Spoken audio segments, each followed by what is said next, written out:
Bonjour à tous, bonjour à toutes, merci de votre fidélité. Nous sommes donc sur Radio Fréquence Atlantique avec ces trois longueurs d'onde, 88.3, 93.6, 105.9. Vous pouvez suivre les émissions sur RFA Radio.fr également sur le net.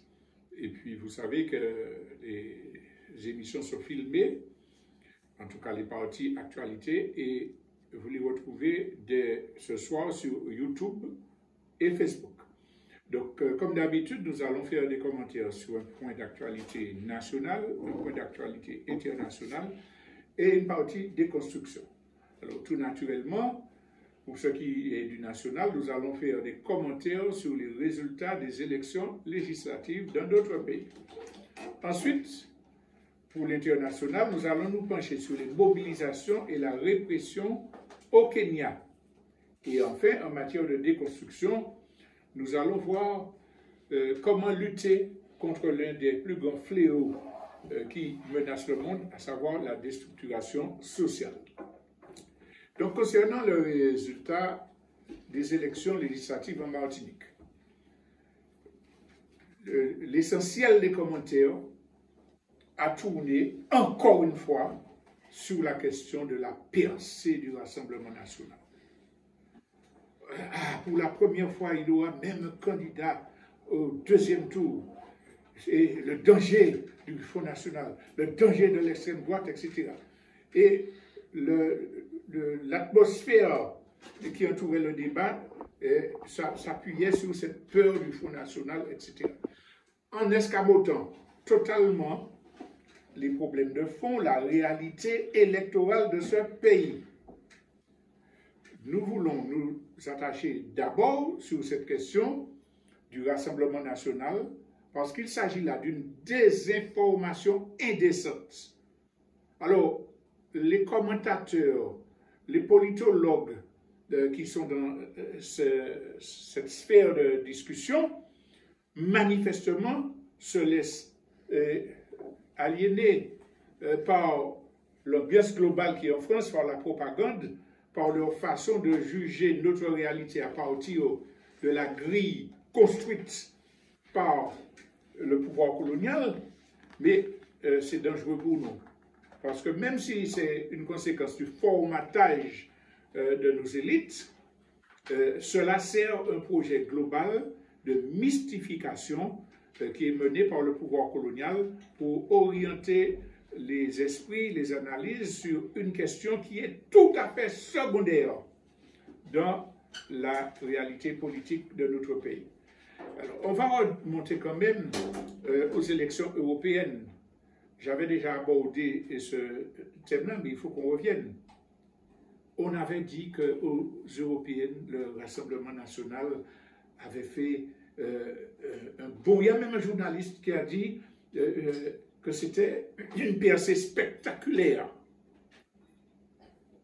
2,02%, c'est ce que représente le vote du Front national aux européennes en Martinique. Il y avait 304 698 inscrits. Les voix recueillies par le Front national, le Rassemblement national, correspondent à 2,02% de cet électorat. Comment peut-on baser l'analyse politique de la situation concernant les européennes sur une spectaculaire percée, une implantation, un vote de conviction du Front national? Donc, c'est effectivement quelque chose qui est une erreur d'analyse due au formatage des élites dont je parlais, mais pour beaucoup, il y a aussi une volonté consciente de désinformer. Je parle des supports du pouvoir colonial et ces gens-là, en tout cas, de toute façon, sont totalement déconnectés de la réalité martiniquaise. Alors, quand on revient sur les européennes, quand il y a eu les résultats, on a eu ce double langage de oui, percée du Front national, et puis l'autre aspect, c'était se plaindre de l'abstention massive. Parce que tout de même, il y avait 87,68% d'abstention aux européennes. Et les messages qui étaient portés par les commentateurs, les analystes, c'était les suivants. Le peuple martiniquais méconnaît les bienfaits de l'Europe, les apports que fait l'Europe dans le développement économique. Ils n'ont pas compris les enjeux. C'est ça. Donc, encore une fois, c'est le peuple qui est couillon parce qu'il n'a pas voté comme les élites le voulaient.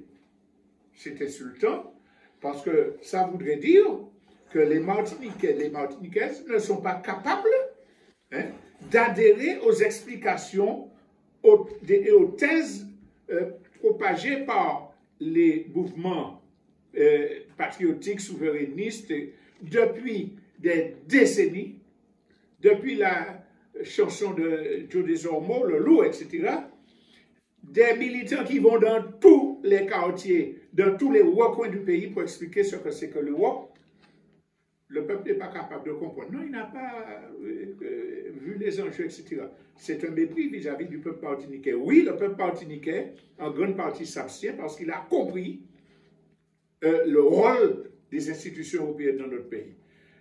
Les petits planteurs n'ont pas compris que les aides du POSEI, que les sommes immenses qui sont attribuées à l'agriculture au niveau de la banane vont dans les poches de la caste qui domine le pays et qu'ils sont délaissés pour compte. Ils ne savent pas ça. Ils ne voient pas leur papier qui leur dit ce qu'ils gagnent quand ils envoient leur carte. Ce sont des imbéciles. C'est une forme de mépris vis-à-vis du peuple martiniquais. Les petits planteurs, dans leur grande majorité, ont compris que les subventions européennes ne leur sont pas destinées. Les jeunes ne comprennent pas que quand on fait une publicité pour Erasmus, quelques dizaines qui vont en Europe grâce à des bourses, etc., que c'est du pipi de chat, comme dirait Joachim Charnot, par rapport à l'échec scolaire, au fait qu'ils ne trouvent pas de filière pour poursuivre leur carrière, au fait que quand ils ont des diplômes, ils ne sont pas employés. Les jeunes n'ont pas compris ça. Que l'accès aux différentes filières d'éducation est barré pour l'essentiel. Ils n'ont pas compris ça. Ah non, ils n'ont pas compris les enjeux. C'est du mépris vis-à-vis des Martiniquais. Les électeurs martiniquais n'ont pas compris que les représentants qu'ils envoient sur des listes nationales françaises, les représentés n'ont aucun poids vis-à-vis des lobbies qui contrôlent l'Union européenne. Ils n'ont pas compris ça, ils sont en baba. Ils n'ont pas compris qu'il y avait une dérogation qui avait permis qu'il y ait une liste outre-mer et puis qu'on a supprimé ça pour leur empêcher de s'exprimer. Ils n'ont pas compris ça. Alors, tous ces commentateurs et politologues qui viennent dire que l'abstention s'explique parce que les Martiniquais ne sont pas intelligents pour comprendre tout ce que nous venons de dire, ce ne sont pas des scientifiques, ce ne sont pas des gens qui font des analyses valables, ils participent soit consciemment, soit inconsciemment à une désinformation et à une manipulation de la réalité. Maintenant, on va quand même parler de cette prétendue percée du Rassemblement national. Je l'ai dit, pour les Européennes, c'était 2,02% des inscrits. C'était rien. On a eu des législatives. Alors, quels sont les résultats? Hier soir, nous avons entendu les commentateurs dire percée, oui, Rassemblement national. Quels sont les résultats des 4 candidats du Rassemblement national, malgré la polarisation, la propagande de tous les médias occidentaux, et la droite, le danger, etc. Quels sont les résultats? Alors, première circonscription, M. Cédric Campon. Il fait 2312 voix, c'est-à-dire 2,88% des 80 241 inscrits de sa circonscription. M. Juvenal Rémy a fait 2613 fois, 3,28% des 79 635 inscrits. M. Max Ferrati fait 1684 voix, c'est-à-dire 2,79% des 60 282 inscrits. M. Grégory Walaneti fait 2408 voix, c'est-à-dire 2,85% des 84 475 inscrits. C'est-à-dire un total de 9017 voix pour les 4 représentants du Rassemblement national sur les 304 600, etc. inscrits. Et puis vous venez parler d'implantation. Le Rassemblement national confirme son implantation. Et nous savons que ceux qui votent, ce peu de gens-là qui votent pour le Front National, le Rassemblement national, on va retrouver parmi eux les suprémacistes, tous les adeptes de la supériorité occidentale qui sont dans notre pays, et puis une minorité de gens aliénés ou bien intéressés qui suivent ce parti-là tout en connaissant son histoire. Je profite pour dire que l'argument qui a été développé par ces 4 candidats-là et qui reprend ceux de leurs collègues de France, ben, nous fait un coup, tout le monde échoué, nous pas jamais au pouvoir, on n'a jamais été au pouvoir, laissez-nous essayer, les autres échoués. Ils oublient qui était au pouvoir du temps de l'occupation nazie, c'était eux, c'était leur ligne politique, leur idéologie, leur fondateur. Ils oublient qu'en Martinique, l'amiral Robert, c'était les thèses du Front National, d'aujourd'hui du Rassemblement National qui développait. Ils étaient au pouvoir, ils ont pigé le peuple là, ils ont fait atrocité. Ils ont poursuivi les syndicalistes, oui, ils ont déjà été au pouvoir. Et c'est pour ça d'ailleurs qu'il y a eu une telle aversion en France globalement contre les idées qu'ils disaient d'extrême droite. Je fais une parenthèse pour dire que voilà donc que des gens qui font 2,88, 3,28% de l'électorat global sont présentés comme des gens qui ont été implantés, qui se consolident. Erreur d'analyse encore. Et là, je pense que s'ils l'ont fait sans rendre compte, les commentateurs vont réfléchir. Vous vous souvenez qu'en 2022, Marine Le Pen avait fait 75 000 voix. On a parlé de percée historique. Hein, oui, le Front National, la Martinique a voté Le Pen.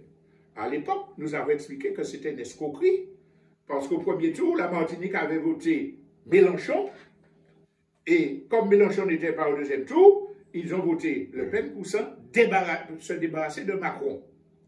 C'était clair. Et nous avions expliqué que même en parlant de ce résultat de 75 000 voix, c'était une minorité par rapport aux 304 000 j'arrondis de personnes inscrites en Martinique. On l'avait déjà dit. Mais voilà que dans ces élections législatives, les 4 candidats du Rassemblement national cumulés font 9 017 voix. Ça veut dire qu'on passe de 75 000 à 9 017 voix pour le Rassemblement national. Les bonhommes, les commentateurs continuent à dire poussée du Front National et percée, implantation, vote de conviction. Mais non, c'est vraiment pas une analyse sérieuse et scientifique, hein, puisqu'il s'agit d'un électorat fracassé, d'une défaite cuisante. Les voix du Rassemblement national de 2022, c'était 75 000. Aujourd'hui, les voix du Rassemblement national, c'est 9 000 voix. Et on parle d'implantation de vote de conviction. C'est scandaleux, c'est irresponsable si c'est fait en inconscience. Et pour vous dire que quand on est observateur, quand on analyse, on écoute les commentateurs, on a de quoi s'arracher les cheveux. Après avoir dit ça, que le Front National a fait une percée avec ses 9 000 voix, il continue à faire des analyses pour dire, par contre, L'Assemblée a échoué, l'usure, etc. Parce qu'effectivement, il y a eu de très mauvais résultats. Monsieur de Montmariette, il fait 3106 voix. Monsieur Francis Carole, il fait 2617 voix. ça veut dire que chacun d'eux a plus de voix que tous les autres candidats au Rassemblement national. Et on reconnaît que c'est l'usure, c'est un échec. Les chiffres que le Grand Assemblée faisait avant ont été diminués de beaucoup. Et même avec le résultat de 3000 ou 2000 voix qui est supérieur à ceux du RN, on constate que c'est une débâcle, une défaite. Et pourquoi n'admettons pas le même schéma d'analyse concernant le Rassemblement national qui passe de 75 000 à 9 017 voix?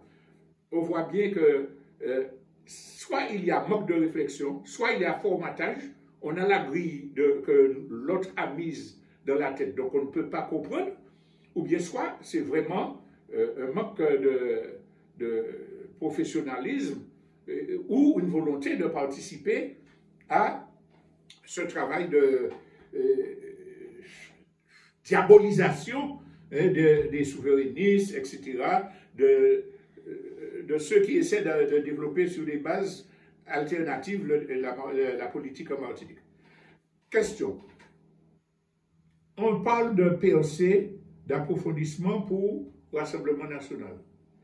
Est-ce que vous avez entendu un seul commentaire parler de la poussée fulgurante du nouveau Front populaire? Ils ont fait tout droit. Ni l'or et...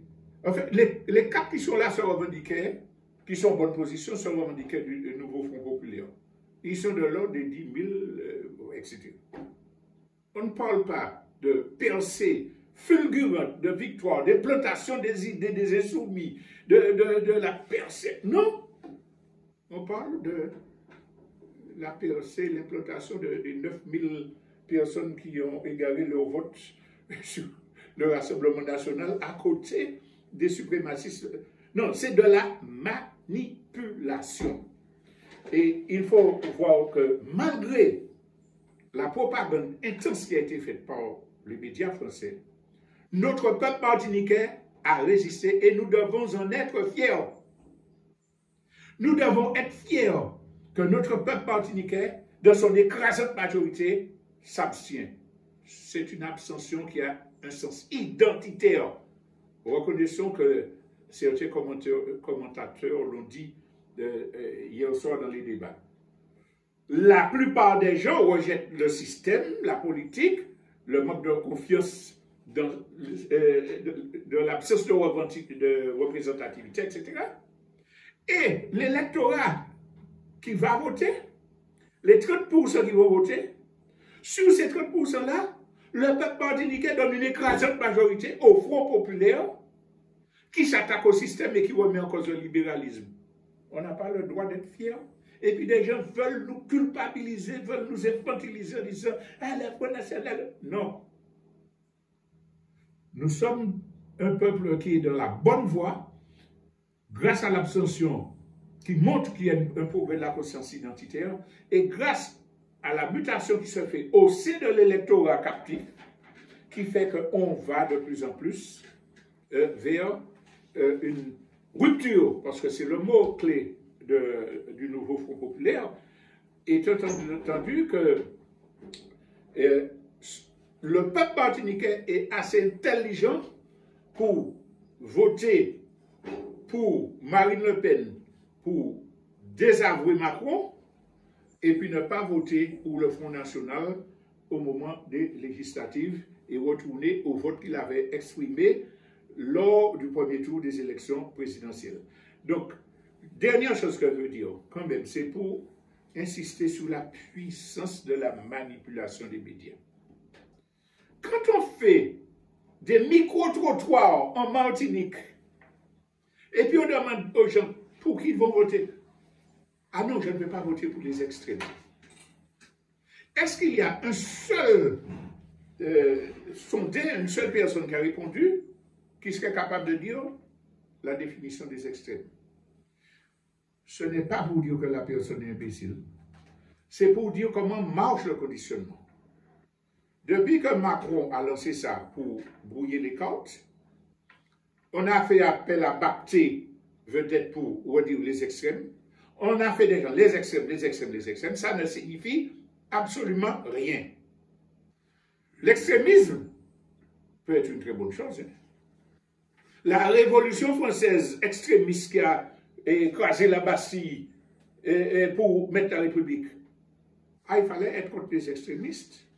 On n'aurait pas... Non, il a coupé la tête de quoi c'est. L'histoire, parfois, a besoin que le peuple emploie les moyens extrêmes pour se débarrasser des dictatures, des crimes. Vive la résistance française qui déposait des bombes dans les hôtels où il y avait des officiers allemands. C'était des extrémistes. Les Allemands les appelaient extrémistes, terroristes. Aujourd'hui, on les honore. Donc, le mot extrême même ne veut rien dire. On peut être extrême pour une bonne cause, comme on peut être extrême pour de l'accélératesse. Mais, le piège dans lequel Macron a lancé les gens, c'est en disant ces deux questions extrêmes-là, faire croire que c'est le Rassemblement national qui est l'extrême en France, l'extrême droite en France. Je l'ai déjà expliqué, le Rassemblement, c'est la tête de l'iceberg, la pointe de l'iceberg. Macron est d'extrême droite. Il développe les mêmes thèses, les mêmes pratiques. Bon, je ne vais pas être plus long sur ça, mais pour vous dire que quand on entend des Martiniquais, les extrêmes, le Conseil d'État, en classant les gens qui allaient aux législatives, a dit que le Rassemblement national est extrême parce que, mais le Front populaire n'est pas extrême. Les gens qui ont dit qu'ils aient dit une chose qui justifie qu'on puisse dire que les insoumis sont des extrêmes. Donnez un argument, un exemple. Ne venez pas raconter que Ciotti a dit qu'ils sont antisémites. Hein. Là, vous répétez une affaire de propagande des ennemis. Mais, alors, les élections continuent. Nous avons fait un bon travail. Le peuple martiniquais est dans la bonne voie. Il vous faut confirmer ça pour le deuxième tour. Voilà donc les commentaires que je voulais faire concernant les législatives en Martinique. Et je vais passer tout de suite aux mobilisations et à la répression qui est au Kenya. Depuis plusieurs semaines, il y a eu des mobilisations intenses, puissantes. La jeunesse, massivement dans les rues. Combien de minutes d'images avons-nous eu sur cette affaire-là? Quand il s'agit de manifestations à Hong Kong contre la Chine, tous les jours, on a dans le journal télévisé, avec des interviews, avec des critiques de la répression, etc. Quand les bandes de Guaido se mettent la terreur au Venezuela, tous les médias, tous les jours, Guaido, les combattants de la liberté, Venezuela dictateur, Maduro dictateur, avec un langage qui tronquait la réalité. Hein? Bon, je vais pas revenir sur ça, mais pour dire qu'on a eu quelques minutes d'image, aucun commentaire, aucune condamnation, alors que nous avons un gouvernement qui est élu depuis, un président qui est élu depuis 2 ans, qui arrive au pouvoir et qui annonce une loi de finances qui sabote la vie même de l'écrasante majorité de la population. On va mettre une taxe sur le pain, on va mettre une taxe sur ceci, sur tout ce qui est essentiel à la vie, on va mettre des taxes pour rentrer des millions dans le budget de l'État. Et pourquoi? Les gens, les Kenyans, les jeunes, avaient des documents, ils ont, parce que la jeunesse africaine respectée, avait des éléments sur les projets de dépenses qui étaient inscrits dans ce budget. Et on parlait de rénover les palais présidentiels, d'acheter des parcs de voitures de luxe. C'est-à-dire, il s'agissait d'étrangler le peuple pour pouvoir engraisser et améliorer le sort de la vie. Mais pas seulement.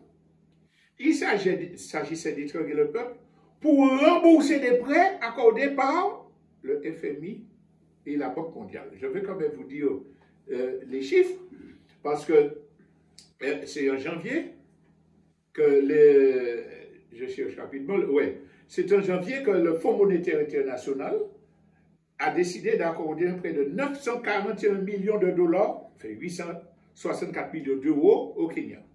La semaine d'après, la Banque mondiale dit à son tour que nous allons donner 1 milliard de dollars au Kenya pour accompagner le développement. FMI, Banque mondiale. On sait, ceux qui s'informent savent que tous les prêts accordés par le FMI et la Banque mondiale sont conditionnés par l'obligation de développer des politiques d'austérité. Saboter les services publics, mettez l'économie au service du privé, ouvrez les barrières pour les investissements étrangers, à des conditions qui appauvrissent le pays. Parce que c'est des prêts qui mettent ces pays-là dans des cycles de dépendance mortifère.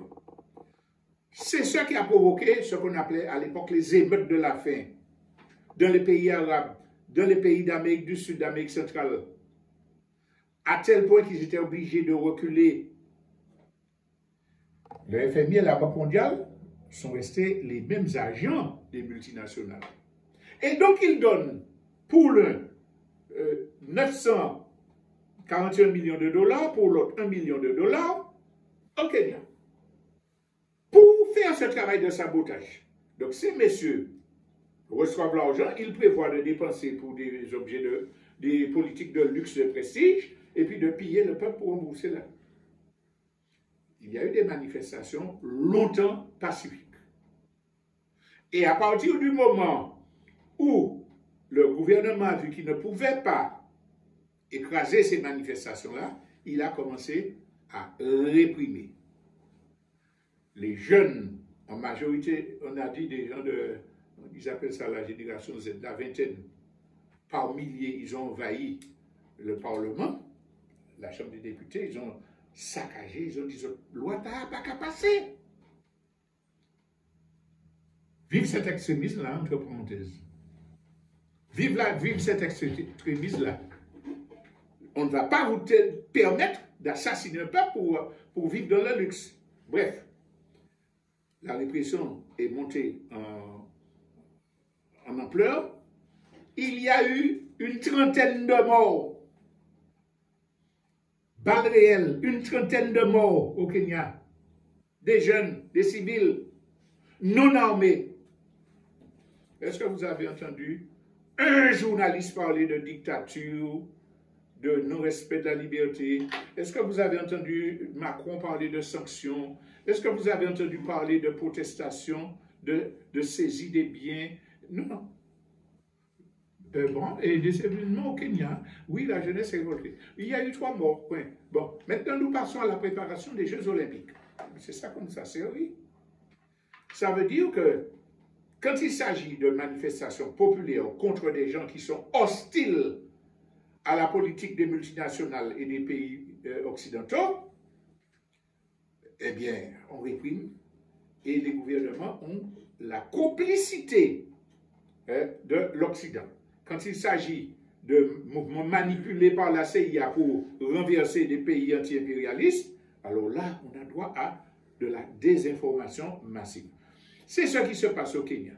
N'empêche que, vu la puissance des mobilisations, le président a été obligé d'annoncer qu'il ne va pas signer la loi, enfin, le budget. Donc, on repart à zéro, on va discuter, etc. Il a fait machine arrière. Ça n'a pas empêché aux manifestations de continuer parce que les gens disent d'accord, vous tirez, mais vous tuez mon nid. Vous devez dégager parce que vous êtes un ennemi du peuple.